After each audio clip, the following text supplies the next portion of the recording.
Uma história de terror, então bora lá.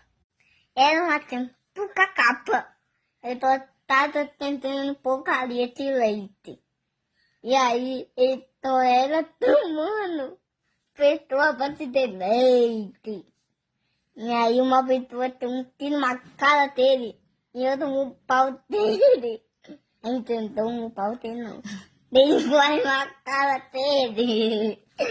E aí a pessoa tem um murro na cara dele e todo mundo pegou e morreu. E aí só tinha tido leite pra caramba. E aí muito leite, mais leite.